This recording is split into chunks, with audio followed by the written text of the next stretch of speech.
Rogue agent detected.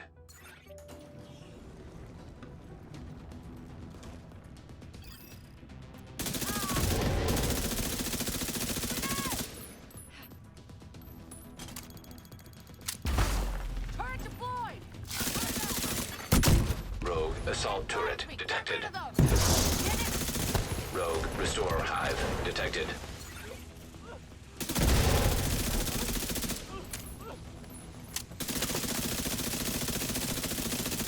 Still with us, agent?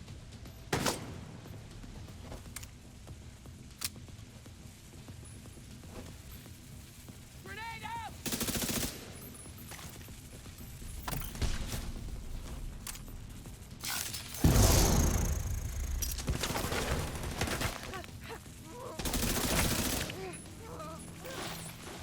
Help! It burns!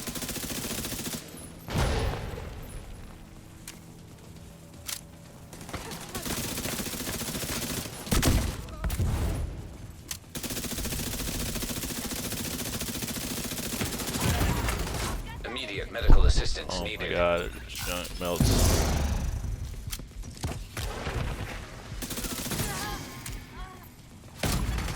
Serious trauma detected. Dude, snuck up on me like crazy. There's no shot here!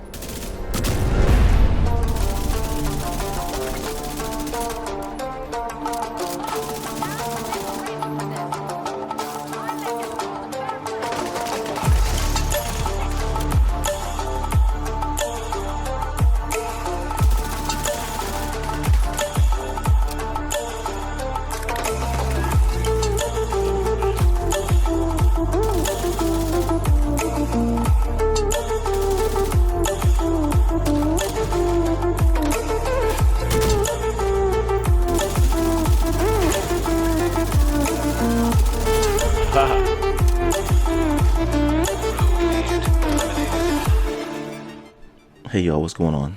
Today I have a really good skill build for you that hits as hard as a DPS. That's what I'll call getting the best of both worlds. There's a lot going on with this build besides that amazing feat though, and I'll tell you all about it soon. But you know those builds that when after putting it together you realize how much of a beast you created? Well, 𝐜𝐴𝐳 is one of them. A build capable of inflicting lacerating wounds while simultaneously cauterizing them with third-degree burns. With the synergy this build brings, it seems as though the pieces I put together were meant to be. This is a PvE build and I wanted it so badly to work in PvP, but sometimes builds just don't work in multiplayer. On top of the fact that PvP is trash right now. Nonetheless, I was having enough fun with it playing missions. Let me not waste any more of your time. I'll show you what I got. So, I believe that when time progresses and the Division 2 and new gear comes out, it just adds on to what we have. This means that builds are always evolving. I know we haven't gotten anything in so long, but there's still plenty of combinations to create from what we have already. One example is this match made in heaven right here. Lately, I've been using the backfire more often. I've enjoyed it so much because there are a lot of ways that this weapon can benefit you. It's the primary I'm using. Now, with Eclipse Protocol's 3-piece bonus giving me _Pro, I think the backfire is just right for it. Because Eclipse Protocol is usually played as a skill build, and with this backfire, it's providing up to 200% crit damage with the 𝐴𝐻𝐻 talent. That's why I said it hits like a DPS. We all know that when playing solo, you deal the most damage, right? But Eclipse Protocol's 4-piece bonus will help so much if you decide to run with a team, because it spreads whatever status effects they die from to their nearby allies within 10 meters, and it refreshes the duration of your cooldown by 50%. The secondary is the Pyromaniac. Haven't used this gun in a long time, and that's mainly because 𝐸 is just better overall. Deals more damage in general, but today I want a little change up. Pyromaniac deals 25% damage to enemies on fire. The pistol doesn't matter at all, whatever your preference is. This build is so fun, man, because once you get those stacks up with the backfire, you're hitting a lot harder. And you're having fun while doing it because the whole time skills are being used. And you're not really thinking about the damage as much, you know? And that's not the only damage you're stacking. I'll explain more once I get to the backpack.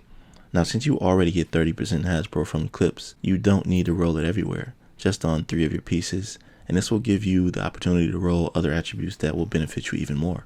The chest piece is Ridgeway's, and I'm absolutely in love with this. I've never had a complaint about this chest piece. It's also one of the reasons I call it cauterized, because when I make the enemy bleed from shooting them, shortly afterwards I hit them with a sticky bomb, a name so fitting for the playstyle, right? The fire sticky bomb is my first skill, and I'm such a fan of the 3 variants. Don't know which one I like the most. It's definitely between the EMP and fire, but for this build, the fire sticky is insane.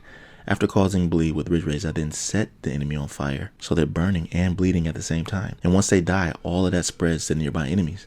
So you have almost infinite CC. While I'm shooting them, I'm also gaining crit damage stacks, which increases my damage. But that's not all. The Eclipse backpack, which is a really good backpack. I mean, 30% amplified damage. And before, you were able to use this backpack separately without the 4-piece. I guess the devs figured it was too OP, and so they made it only available with the 4-piece, which makes sense. But that makes the 4-piece Eclipse protocol significantly much better. You get 30% amplified damage to targets with a status effect applied.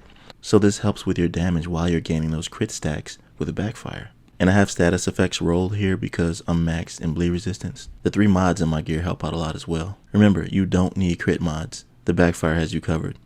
That's why I love this build so much. By default, it's giving you what you need, so you're able to diversify in order to be effective in many different areas. Oh my god, look at these gloves. Just so happen to be Sokolov, which is for the SMG's damage, and because they're named, they give me 15% status effects with skill damage rolled. Now this build has 5 skill tiers. I can easily make it 6 because I do have another pair of firm handshakes rolled to skill tier, plus the one that technician specialization gives me. But I just don't want to be super squishy. This one armor core along with the weapon core from Ridgeways gives me just what I need for the survivability and damage that's right for me. I just don't like how Eclipse Protocol is normally played, sitting back and using skills. That's not really the way I want to play it. This build allows me to comfortably be in the front lines. Remember, Ridgeways grants armor repair for enemies within 15 meters that are bleeding. The knee pads are your standard Eclipse Protocol, and this is one of the pieces I wrote to Hasbro. Alright y'all, my second skill is the Airburst Seeker Mine, and I've used this a couple times before in a build.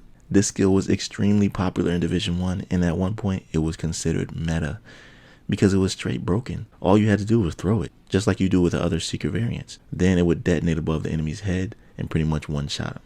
Let me tell you though, they changed the way it works in Division 2, but the result is almost the same as Division 1. This particular status effect, the burn, has the longest duration out of any other. Longer than the fire sticky, chem launcher, flame turret, all of that. For my build, the duration is almost 20 seconds, which I'm sure can be increased with the build catered more towards status effects. And I think it's because of the difficulty it takes to make it work, because now you can no longer throw it. When you pull it out, the Seeker Mine will follow you until you activate where you want the airburst to detonate. And this is way more difficult than just tossing it out there, you know. It takes more preparation. And the higher your skill tier, the bigger the radius. It actually performs a lot like the mortar when it comes to targeting. This is perfect when setting up a group of NPCs or players before engaging. The best ambush tactic. I did say that this build doesn't work well in PvP, but the skill definitely does. The Airburst Seeker Mine in my option is right up there in the ranks with its counterparts. I don't have much more to say about this build except that it's one I highly suggest you put together. It's really easy to get the pieces you need for it, and it's one of the very few builds where the backfire actually feels like it belongs. Subscribe to my channel for builds from DPS all the way to skill, and until I see you in my next video, be right out.